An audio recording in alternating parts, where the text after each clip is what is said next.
Today we're outside getting ready.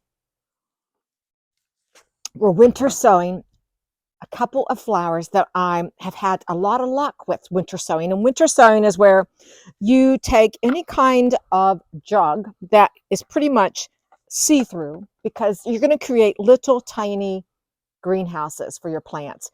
Some people use plastic bins. They use takeout items with a plastic top. The big thing to remember is you want to be able to put in these jugs, you want to put drain holes. The caps will be taken off because they're going to be watered by Mother Nature, by rain or snow. I'm in zone 6, and we get reliable rain most winters and snow most winters. Today is lovely though. Nothing happening well, that's here because the last 2 days it's been raining like hell. It's been raining like the dickens. Yeah. So any container works well. The type, and I'll be, there's many lists of flowers. I'm planting flowers, not vegetables, but there's also vegetables you can start in this manner, where you place these jugs out in nature. This is January. You can do this through January and February, and then you don't do anything with them. You just, if there's a dry period in your area, then you'll come out and you will mist from this section on the top. But otherwise, you just set them out here and let them go. I like that because you don't need lights, you don't need heat mats. You just set them out here and let them go. And I've had very good success with foxgloves. I'm planting Liatris, they're called Blazing Star, thanks to Lane. I had success with those last year. I started them inside and didn't, but I had done some out in these winter sown jugs and had success. I said foxgloves, and then my Larkspur, which I've had really good success with. You can use your cosmos, your zinnias. Again, I'll put a list on the screen, but I am just doing these 2 flowers this year. And you're out nothing except reusing or recycling the jugs that we have, and a potting soil. What you're going to be putting, a difference between your seed starting that you do indoors, you always use seed starting mix, whereas outdoors you're using potting mix for a couple reasons.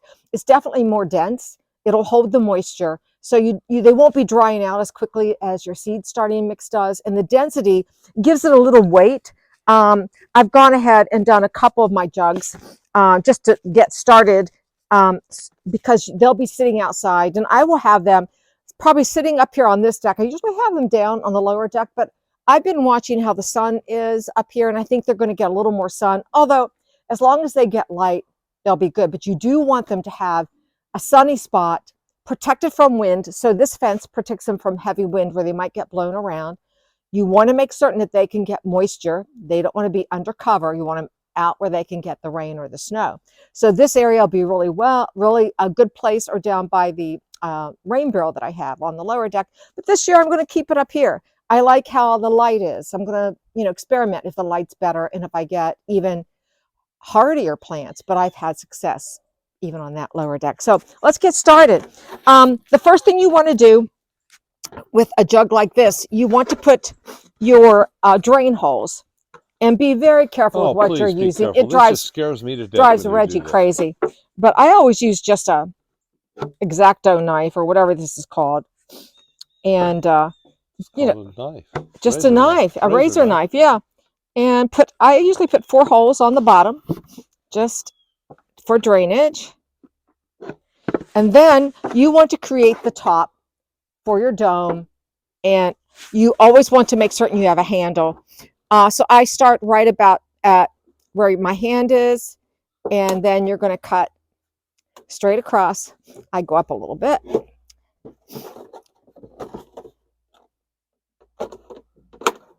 There we go. Makes me nervous. I know it makes you nervous, but we can always cut if I cut myself. And I'll wrap it up. But there we go. All right.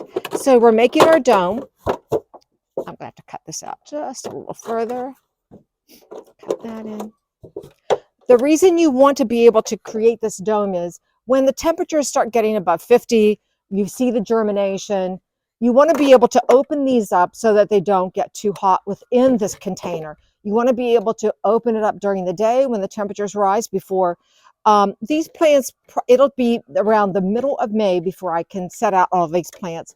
So between April and May, if we have really good warm days, I'll be opening up my jugs so that they can have better ventilation.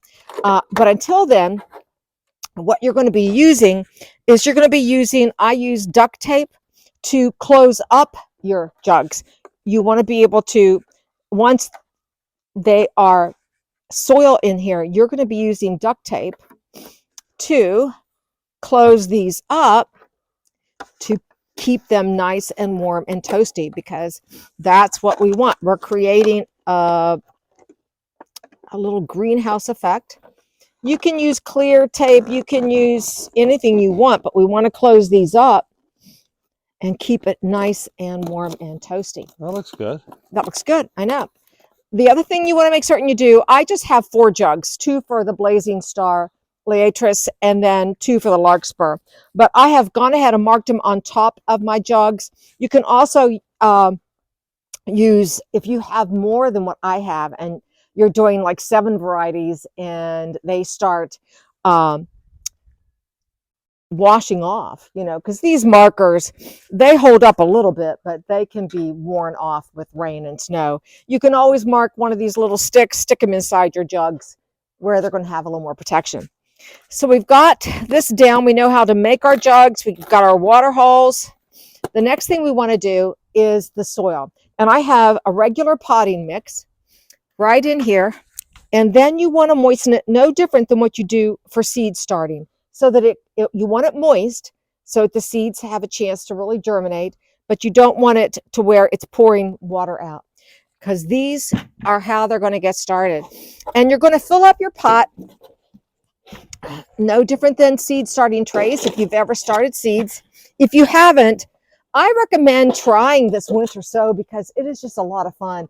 And, you know, like I said, I'm outside today. It's just such a nice day. Our weather's going to change this week. Tomorrow is supposed to be really cold. Really cold, and then we're getting some snow.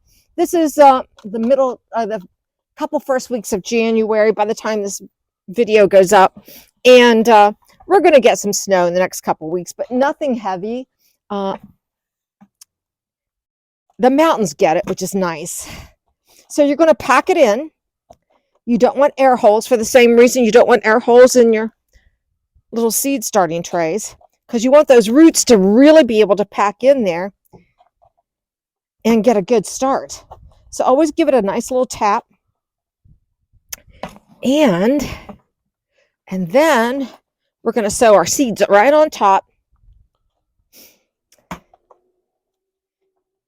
And you can put more than 4 or 5 seeds in here. You can just, I think on my Larkspur, I put about 10 in each jug. And then in the spring, you can separate them out because they're going to be in this nice, rich potting soil. So I've got that packed in nicely. And let me write Blazing Star on top of here. Not that I'll forget, but You'll forget. I don't think so. With just 2 varieties. Okay, that's packed in. And then here's my Blazing Star. Thanks, Lane. Lane gave these to me last year. And from his plants, right off of their stem, it came off of these. These were the seed heads. And you can see right here what the seed looks like. It looks like a little airplane, a little arrow with feathers on the end.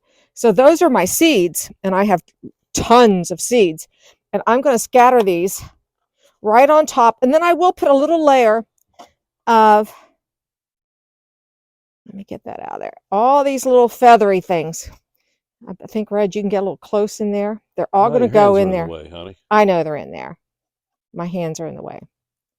I'm going to just do that. Well, now you can see it. Now you can see them. You can see all those little feathery tops. I'm going to then go ahead. This is what I even did with my my little Larkspur seeds. I'm wondering, did I? Oh, wait. I shut this up and I didn't. Sorry. I hadn't put my Larkspur seeds in this one yet, guys. Yeah, I was thinking, oh no, I didn't have this open. So the larkspur seeds look like this. They're little. Look at those little black seeds. Oh my goodness. Yeah.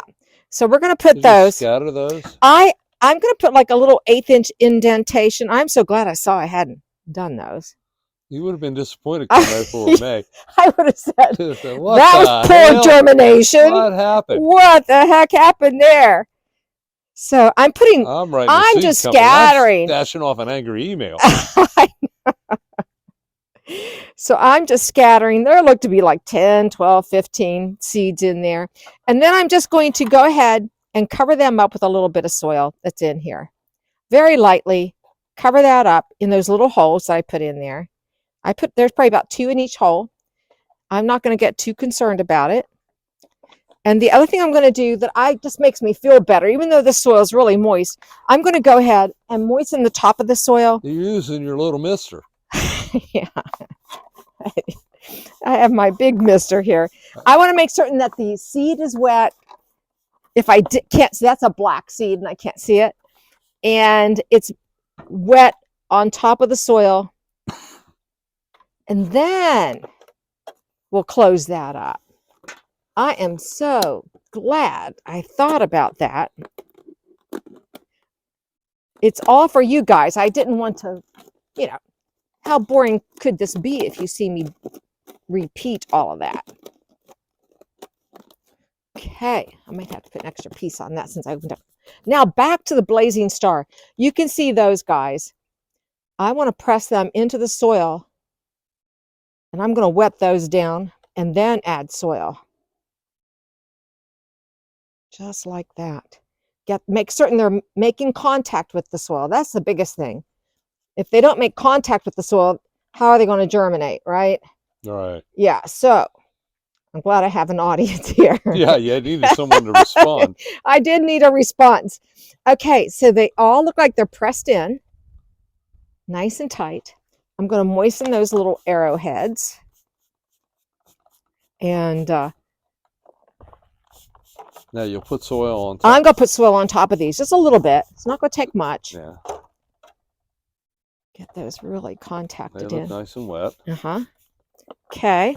Now I'm going to take a little bit of my soil, scattered on top of there, not heavy. Just dust it across so I don't want to see any of the little seeds. Just like that. Just a little, not too deep. 1/8 of an inch, I think is all they say. I see a little feather head. Okay. There's one there. Perfect. Now I will I'm going to give that one a little moisture.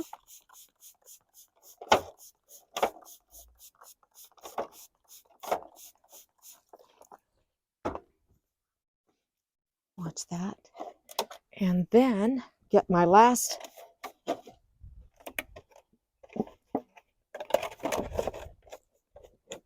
so it connects. There it is.